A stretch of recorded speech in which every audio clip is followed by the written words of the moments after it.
오늘 본문은 세례 요한의 사역과 예수님께서 세례 요한에게 세례 받으시는 내용이 기록되어 있습니다. 세례 요한의 사역은 회개의 세례를 준 것입니다. 5절과 6절 우리 같이 다시 한번 읽겠습니다. 이때 예루살렘과 온 유대와 요단강 사방에서 다 그에게 나와 자기들의 죄를 자복하고 요단강에서 그에게 세례를 받더니, 자기들의 죄를 자복하고 요단강에서 세례를 받았다, 이렇게 기록되어 있습니다. 죄를 자복하는 것 회개죠. 그리고 세례를 요단강에서 물 세례를 받게 된 것입니다. 전통적인 이 종교 의식에 있어서 물로 씻는 것, 이것 정결 의식입니다. 개종 시에 또 씻는 것이 있습니다. 그런데 구속사적으로 하나님께서는 그 죄를 전적인 하나님의 용서하심으로 씻어 주십니다. 그러니까 하나님의 용서는 그리스도의 보혈의 피로만 가능합니다. 요한은 물로 세례를 주면서 예수님의 보혈을 씻김을, 바로 이 성령 세례를 예배하게 됩니다. 11절 말씀 같이 읽겠습니다.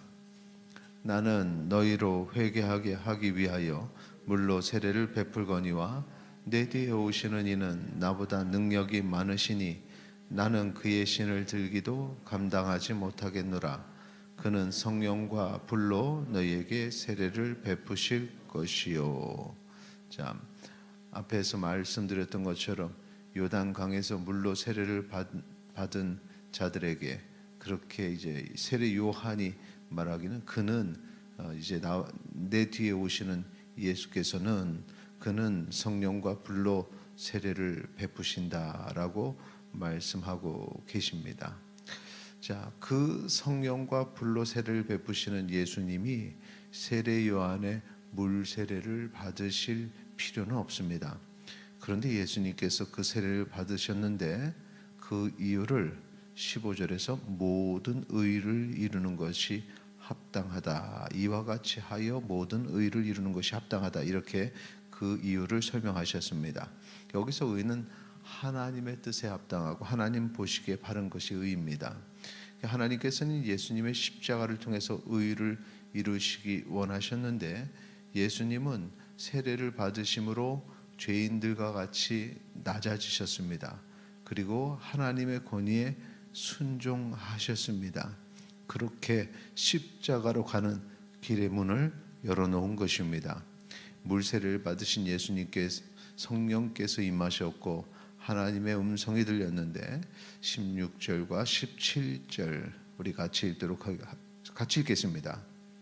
예수께서 세례를 받으시고 곧 물에서 올라오실새 하늘이 열리고 하나님의 성령이 비둘기같이 내려 자기 위에 임하심을 보시더니 하늘로부터 소리가 있어 말씀하시되 이는 내 사랑하는 아들이요 내 기뻐하는 자라 하시니라. 순종하신 예수님을 통해서 하나님께서 일하심을 선포하시는 모습인 것입니다. 예수님이 주실 그 성령 세례가 예수님 바로 이전에 하나님으로부터 온 것임을 보여주는 것이죠. 그리고 성령께서 선포하시는 그 모습을 우리가 볼 수 있는데 삼위일체 하나님의 사역임을 볼 수 있습니다. 그리고 예수님의 사역에 우리도 동참해야 합니다. 예수님의 사역에 동참하는 것은 무엇이냐? 주님만을 의지하는 것이죠. 내가 죄를 씻는 것이 아니라 씻김 받기 위해서 전적으로 주님을 의지하는 모습, 하나님 앞에 나를 드러내어 나타내는 모습, 그 나는 죄를 지은 죄인의 모습이라는 것입니다.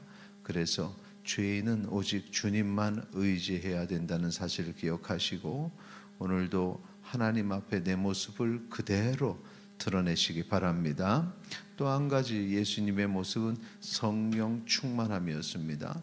우리가 하나님의 그 은혜를 덧입기 위해서 필요한 것이 성령의 충만함을 체험하는 것인데, 그것은 바로 예수 그리스도를 믿는 믿음을 고백하는 것이요, 그 고백 가운데 성령의 역사하심이 나타나는 것입니다. 또 한 가지 순종의 모습을 예수님이 오늘 말씀에서 보여주셨습니다. 하나님의 뜻인 의를 이루기 위해서 예수님께서 순종의 모습을 보이셨고 그의 삶은 구속사의 중요한 십자가의 그 놀라우신 일을 감당하셨습니다. 오늘도 순종하는 주님의 자녀 되시기를 바랍니다. 주님만 의지하고 성령 충만하여 하나님의 뜻이 우리의 삶 속에서 이루어지고 하나님의 의가 이루어지는 복된 하루 되시기를 축원합니다. 기도하시겠습니다. 우리의 삶을 통해서 하나님 일하시옵소서. 함께 기도하시겠습니다.